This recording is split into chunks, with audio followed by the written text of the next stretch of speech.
Me gustaría hacer un breve repaso de algunos temas que están ocurriendo en Santa Fe y que no necesariamente son titulares todos los días, porque naturalmente suceden en lo que uno puede denominar el subsuelo de la política o de la institucionalidad santafesina. La semana pasada yo hice un comentario que generó algunas rispideces que tienen que ver con la Corte Suprema de Justicia, los cambios que se necesitan en la Corte Suprema de Justicia. Hubo gente enojada porque dice que, bueno, que mi comentario rompe con algunas con algunas negociaciones que se habían puesto en marcha, etcétera, etcétera. Digamos, evidentemente un ruido hicimos. Yo no termino de entenderlo porque de verdad, digo, me parece que así como hay cosas que uno presume que son, como hablábamos recién sobre los medios públicos, que uno a priori las defiende, a pesar de todos los elementos que hay para no hacerlo, al mismo tiempo hay cosas que uno a priori entiende que se caen de maduro. Y cuando las cosas se caen de maduro, vos decís, bueno, se caen de madura, no se entiende por qué hay gente que todavía hace como una especie de resistencia. Yo voy a decir algo que va a sonar, probablemente algunos dirán, pero mirá que oficialista. Por otro lado, podría tranquilamente cualquiera que lo tome este comentario como una advertencia al gobierno de Maxi Puyar, más que un elogio. Se están discutiendo cosas importantes en Santa Fe. Se está discutiendo la reforma de la caja de jubilaciones, se está discutiendo la eventualidad o no de una reforma constitucional, se está discutiendo la reforma o la renovación de la Corte Suprema, que son temas que no han podido ser abordados en los últimos 25 años en Santa Fe, porque nunca existieron condiciones objetivas políticas para que se den esos cambios. Y son cambios que nos han venido arrastrando a situaciones incómodas, innecesarias. Por ejemplo, no tener segunda vuelta electoral en Santa Fe es un disparate, cuando las elecciones se terminan definiendo por 1,5, por 0,17. Digo, no tener una segunda vuelta que les permita a los dos candidatos más votados es un absurdo. Bueno, para tener una segunda vuelta hace falta una reforma constitucional. Para que los diputados dejen de ser 28 de manera automática para el que gana, tiene que haber una reforma constitucional para que todos pasen a ser porcentuales y Digo, hay razones para abordar una reforma constitucional por un montón de motivos. Primero, para adaptarla a la del 94, y segundo, porque hay un montón de otras instituciones que han quedado viejas.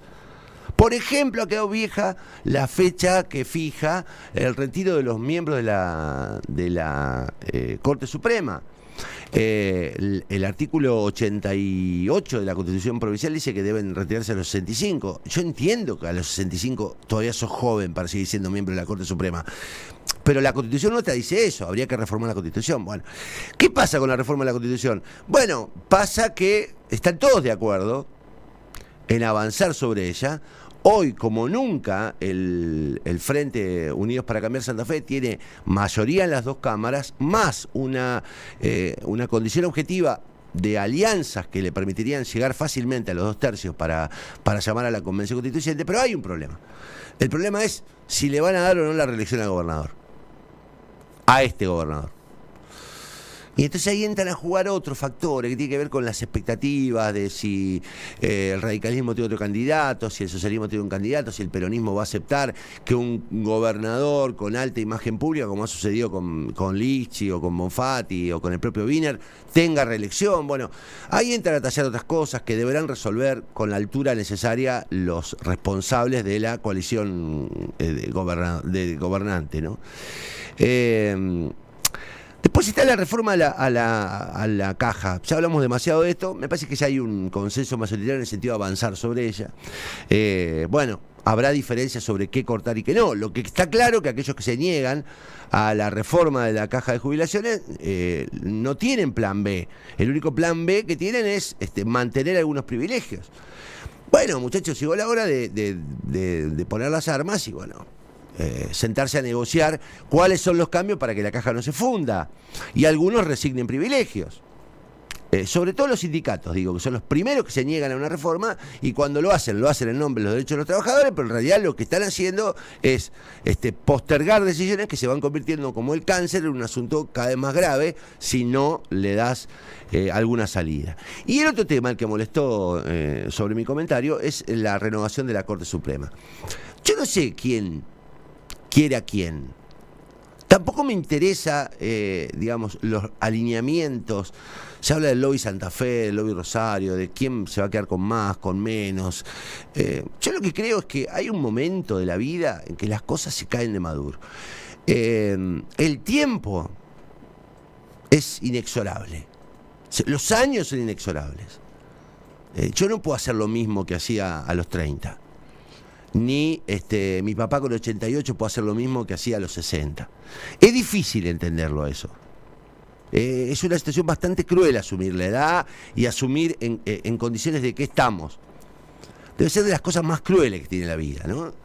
Darte cuenta que ya no estás en condiciones, como dice un dicho, cuando ya sabes que lo que vendrá probablemente sea más confortable, más tranquilo, más sereno, pero seguramente menos brilloso. Y bueno, hay que hacerse cargo de eso. Y cuando las leyes dicen una cosa, hay que cumplirlas. Y aunque vos te sientas de 20, tenés la edad que dice tu documento. Y tu cabeza, como todas las cabezas, van perdiendo lucidez a cierta edad. Y hay que aceptar que esos cambios son naturales. Y los miembros de la Corte Suprema de Justicia de Santa Fe tienen que aceptar, no solo que se les venció el plazo, sino que además ya no están en condiciones de conducir un proceso que requiere de gente joven, de gente adaptada a los nuevos tiempos tecnológicos, de gente con mucha energía, y de gente con otra cabeza, que no tiene que ver con la amistad o no con el poder político, tiene que ver con un cambio generacional. Con un cambio generacional que se dio en política, porque el gobernador de Santa Fe tiene menos de 50 años, porque la mayoría de los dirigentes han renovado, y no se da en el Poder Judicial. Entonces es importante que aprovechemos las oportunidades. El único que tuvo oportunidades como estas fue Carlos Reutemann, en un momento de omnipoder. Era el gobernador con mayor popularidad, tenía la Cámara de Senadores como una especie de escribanía automática y la Cámara de Diputados con mayoría absoluta. Reutemann desaprovechó todas las oportunidades. El más reciente hombre en condiciones de gobernar fue Perotti, que tenía un consenso generalizado. Bueno, la desaprovechó porque se dedicó a otra cosa, o no estuvo a la altura del cargo que ocupó. Entonces digo, a Puyaro se le plantean escenarios muy propicios, cuantitativos y cualitativos. Tiene una alta imagen, tiene un gran respaldo popular y tiene mayoría en ambas cámaras. Es el momento de hacer los cambios. Es el momento de hacer los cambios. No hay que esperar condiciones mejores, porque nunca se sabe si va a haber condiciones mejores.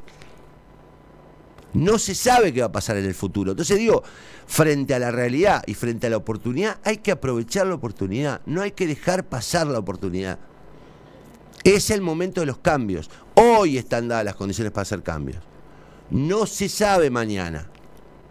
La política siempre tiende a, en virtud de proteger algunos intereses sectoriales, no apurarse para hacer determinados cambios, cuando lo que implica... Hay una frase, si ustedes vieron la película de 1985, que le dice la asesora a Estraserra, mirá, Estraserra, sí, el fiscal, que le dice, mira, esto es como los cierres de las camperas o de los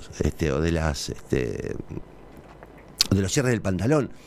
Hay un momento que se abren, pero después se vuelve a cerrar. Ese momento que se abre, que es la oportunidad histórica, dura segundos y depende de un montón de cosas.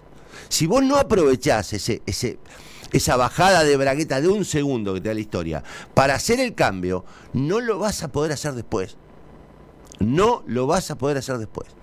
Entonces digo, hay gente molesta conmigo porque no les gustó mi comentario sobre el Rafa Gutiérrez, sobre el tema. Bueno, ok, no les gusta. Yo lo lamento, de verdad, es un momento en el que, yo creo que es una oportunidad de cambio. Hay dos razones por las que vos podés estar en contra del cambio. Una es porque perdés alguna posición de privilegio, entonces tochi. Y la otra es porque tengas miedo al cambio. Y la verdad, a esta altura y en las circunstancias que estamos, no quedan otros caminos que el cambio. Porque hasta ahora lo que hemos hecho nos ha llevado a este fracaso estrepitoso en un montón de aspectos. No sabemos si vamos a poder pagar las jubilaciones. El próximo gobernador no sabemos si vamos a tener que elegirlo por el 1%, 2%, 5%. Resolvamos las cosas. Es el momento. Es el momento, gobernador. Si no aprovechamos este momento, la pregunta es, ¿habrá oportunidades parecidas? No lo sé, ¿eh? No lo sé. Hay algo seguro, no lo sabemos. Y entre saberlo a ciencia cierta hoy y no saberlo en el futuro, me parece que es una oportunidad para aprovechar. Es mi opinión, que obviamente está lejos de ser ley, es apenas una opinión. Y a los que se enojan, les repito, es apenas una opinión. Ustedes pueden hacer lo que quieran, pueden pensar lo que quieran y pueden tomar las decisiones que quieran. Pero yo tengo derecho a pensar y a decir. Con este gobierno y con cualquier gobierno. Ya venimos.